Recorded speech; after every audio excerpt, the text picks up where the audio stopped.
T20 world కప్లో team India అదరగొడుతుంది. వరుసగా 2 మ్యాచెస్లో గెలిచి సూపర్ 8కి దాదాపుగా అర్హత సాధించింది. ఇంకో మ్యాచ్ గెలిస్తే అఫీషియల్గా సూపర్ 8కి వెళ్లిపోతుంది. ఇలాంటి క్రమంలో టీమిండియా తన మూడో మ్యాచ్ని యుఎస్ఏతో ఈ నెల 12న ఆడనుంది. ఈ మ్యాచ్లో team India star opener Yashasvi Jaiswal తుది జట్టులో బరిలోకి దిగుతాడని సమాచారం. జైస్వాల్ విధ్వంసకర ఆటగాడు. పవర్ ప్లేలోని భీకర ఇన్నింగ్స్ ఆడగలడు. కానీ ఆల్రౌండర్ల వైపు చూసిన టీమిండియా మొదటి 2 మ్యాచెస్లో అతనికి ప్లేస్ ఇవ్వలేదు. ఆల్రౌండర్ కోటాలో జైస్వాల్కి బదులుగా శివం దుబేని తీసుకుంది. కానీ అతను 2 మ్యాచెస్లో విఫలమయ్యాడు. ముఖ్యంగా పాకిస్తాన్ లాంటి చిరకాల ప్రత్యర్థి మీద అతను అట్టర్ ఫ్లాప్ అయ్యాడని చెప్పాలి.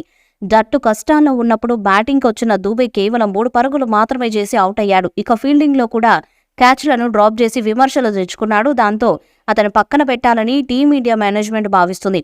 అతనికి బదులుగా స్టార్ ఓపెనర్ యశస్వి జైస్వాల్ని బరిలోకి దింపాలని చూస్తుంది.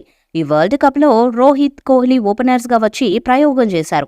కానీ ఆ ప్రయోగం వర్కౌట్ కాలేదని చెప్పాలి. ఆడిన 2 మ్యాచెస్లో ఓపెనర్స్ భాగ్యస్వామ్యం రాలేదు. కోహ్లీ 2 మ్యాచెస్లో కూడా మొదటి వికెట్గా విఫలమయ్యాడు.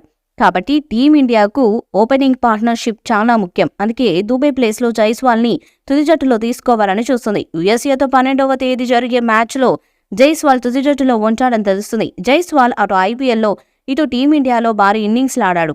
గతంలో రోహిత్ శర్మతో కలిసి ఓపెనింగ్ చేసిన సందర్భాలు కూడా ఉన్నాయి. కాబట్టి ఖచ్చితంగా జైస్వాల్ రాణిస్తాడని ఫ్యాన్స్ భావిస్తున్నారు.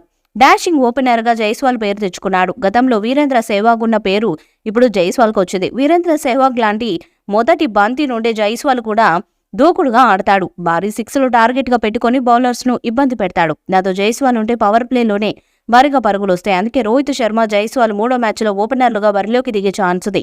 రోహిత్ ఫామ్లో ఉన్నాడు. అతనికి తోడుగా జైస్వాల్ కూడా రాణిస్తే టీమిండియాకు భారీ స్కోర్ దక్కుతుంది. టీ20లో ఇండియా తరపున 17 మ్యాచెస్ ఆడిన జైస్వాల్ 502 పరుగులు చేశాడు. అందులో 4 హాఫ్ సెంచరీలతో పాటు 1 సెంచరీ కూడా ఉంది. టీ20లో అతడు హైయెస్ట్ స్కోర్ 100 పరుగులు.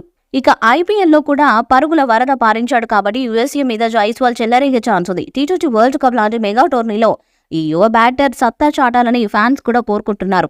ఒక ఓపెనింగ్లో లెఫ్ట్ రైట్ కాంబినేషన్ కూడా ఉండాలని ఇండియా భావిస్తుంది. కాబట్టి ఖచ్చితంగా రోహిత్, జైస్వాల్ జోడి మంచి భాగ్యస్వామ్యాన్ని నమోదు చేసే ఛాన్స్ ఉంది. ఇప్పటికే 2 మ్యాచెస్లో విజయంతో 4 పాయింట్లు సాధించి గ్రూప్ స్టేజ్లో టాప్ పొజిషన్లో ఉన్న టీమిండియా మూడో మ్యాచ్లో గెలిస్తే హ్యాట్రిక్ విజయాలతో సూపర్ 8కి చేరుతుంది. దాంతో ఈ మ్యాచ్ కూడా కీలకంగా మారింది. మరి భారీ అంచనాలున్న ఈ మ్యాచ్లో టీమిండియా హ్యాట్రిక్ విజయం సాధిస్తుందా లేదా అన్నది చూడాలి. ఇక పాకిస్తాన్ మీద టీమిండియా అద్భుత విజయం సాధించింది. మ్యాచ్ తర్వాత మాట్లాడిన కెప్టెన్ రోహిత్ శర్మ క్రెడిట్ మొత్తం బౌలర్స్కి ఇచ్చాడు. జస్ప్రీత్ బుమ్రా అసాధారణ ప్రదర్శనతో ఆకట్టుకున్నాడని కొనియాడాడు. లో స్కోరింగ్ హై వోల్టేజ్ మ్యాచ్లో టీమిండియా 6 పరుగుల తేడాతో పాకిస్తాన్పై విజయం సాధించింది. 119 పరుగుల స్వల్ప లక్ష్యాన్ని కాపాడుకుంది. ఈ మ్యాచ్ అనంతరం తమ విజయంపై స్పందించిన రోహిత్ శర్మ వికెట్కు తగ్గట్లు బౌలింగ్ చేసి విజయాలను అందుకుంటున్నామని తెలిపారు.